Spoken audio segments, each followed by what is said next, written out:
Hey guys, welcome to CakeWalk Cambridge. I'm Aisha, and you're watching how I topped English at the AS level in India in the May 2022 series.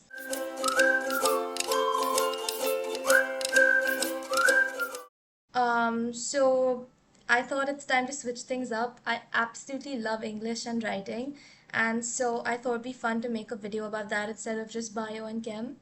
But yeah, I will be posting more chem videos soon, so stay tuned for that.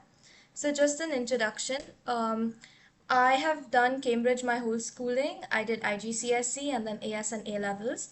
And at my IGCSEs, I had English literature as well. It was a brilliant subject, absolutely loved it. Really made me think about language in different ways. And that kind of came with me into AS level as well, the ability to think about language in a more critical way. And so I attempted English at the AS level in June 2022. And in November, I got the shock of my life. I got an email from my school saying that I'm gonna get a Cambridge Outstanding Learner Award for topping English in the country. I had a 98 PUM and I was over the moon. And yeah, I didn't take a class, I didn't take any tuition. All I did was what my teacher told me to do in school. And of course, I had my English literature background from my GCSE. So credit actually goes to both my literature teacher from my GCSE and my English language teacher at the AS level for really helping me to do so well without any external help or support. They were absolute angels. So let's start with the basics. Number one, vocabulary. Sounds really stupid to kind of talk about vocabulary as something you need to work on because everyone knows they need to work on it, but the problem is no one really does. So I was an avid reader all my life, and then when I got to the ninth grade, I stopped reading completely because I think I was just so done with reading because all I was reading was textbooks and stuff to study for IGCSE, and then I stopped reading. And then because of that, my progress with vocabulary also stagnated because the more you read, the more you know. It is it is so true. And your vocabulary really grows with like proportionally to how much you're reading. So I'd say even if you're not reading, kind of try and find like Quizlet flashcards or something to help grow your vocabulary. So I used vocabulary.com. It was absolutely amazing. And I think the whole point of building your vocabulary is not only to understand words that the texts make use of, because obviously you're going to have some really high level text to analyze, and like there are going to be some words that you might not understand. And so having a broad vocabulary really helps because you kind of, even if you don't know the exact word, you know like in what context it's written, you'll understand it contextually, you'll understand the connotations of the word. And number two, when you're writing your own pieces, it really elevates your writing. It kind of shows that you have like you're showing a larger appreciation for the language, and it also shows that you know your language better. And I don't know, it just really elevates your piece. And obviously there are certain nuances of words, like two words with similar meanings might have different like connotations, and if you hit the nail on the head and pick that absolutely correct word to use in your piece, it makes all the difference. Number two, literary devices or stylistic devices. Again, this may sound really stupid, but no, I'm not talking about like your usual metaphor, simile, hyperbole, personification, etc., alliteration. I'm talking about literary devices that actually help you like pull the text apart word by word, actually deconstruct and analyze the text. So these can be things like, like the way words sound, like consonants, sibilants, assonance, plosives, gutturals, like just paying attention to the way word sounds and the effect that it has on a reader and on a piece. Like what is really important is not just understanding what they are, but what they do and the impact that they can have. So I'd say dig deeper. Okay, like I use lit charts for this. You can use lit charts or spark notes or whatever. They have really good lists of literary devices. And if there are some like rarer ones that you find, just Google them up, search them up, understand what they do, find them in text, and then try and read it, okay, just as a reader without analyzing it, and try to feel like the impact that it has on you. And that's probably what it's going to be. Cross check with your teacher if you're reading it in the correct context or connotation, and you'll be sorted. When you're writing a piece, you can't just pick out like literary devices. You have to really analyze the impact they have. So it's better to choose like three instead of 10, and like dissect the effect that they have on the reader rather than just listing out the literary devices. Because what you're supposed to do is analyze the text. You're supposed to see what the features of the text do to you as a reader, and what intent the writer has included them. Number three, again sounds basic, but it's grammar and syntax. So I'd say pay attention to the finer details. So I remember in school there were a lot of kids who didn't analyze structure, because in your text you're supposed to analyze form, structure, language. You don't really analyze structure. What you don't understand is that grammar also kind of makes up a bit of structure. Yes, it comes under the language umbrella, but it also makes up structure.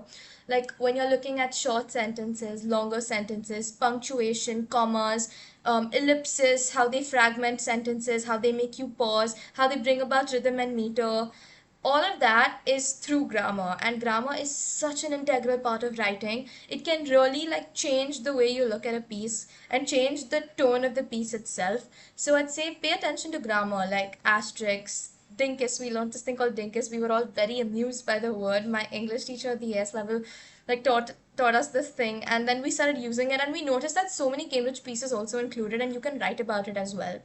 So I'd say know your grammar, know what the different forms of grammar do, and how they kind of tie into the structure of the piece. Like, yes, it is part of language, but it also changes this. It's a game changer for structure. So I'd say keep that in mind. Number four is paying attention to form, structure, language, and how they flow into each other. This is kind of a continuation from point three, which was grammar. As I told you, grammar kind of comes under language and structure, and then you have so many other components that all like segue into each other as well. And it's really amazing to see how, like, language can affect structure, structure can affect form. For example, when you're writing a formal letter, the form is of a formal letter. You pick out conventions of a formal letter, like, a signature at the end, a greeting, a salutation at the beginning. Then the form ties into the language in the sense that you'll use formal language. Low frequency lexis, that also ties into like the grammatical aspect of it, wherein you will adhere to punctuation rules. You will have less interjections, less exclamations, more declarative statements. And then of course it also ties into structure, as in you'll have like shorter, crisper sentences, less like, winding, not that long, to the point, pithy, concise.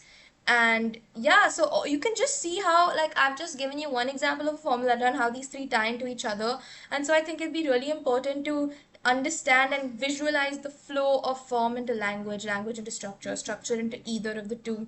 And it really makes analysis so much easier, because then you don't look at analysis from a paragraph by paragraph point of view. You look at it in terms of the whole text and how these three aspects of the text just tie together to form, like, this perfect piece that you're reading. And that brings me to my fifth point, practice. Um, as corny as this sounds to say, it really, really makes a difference to practice. All I did to prepare for my AS level was to practice the text that my teacher made me analyze, or the pieces that she made me write.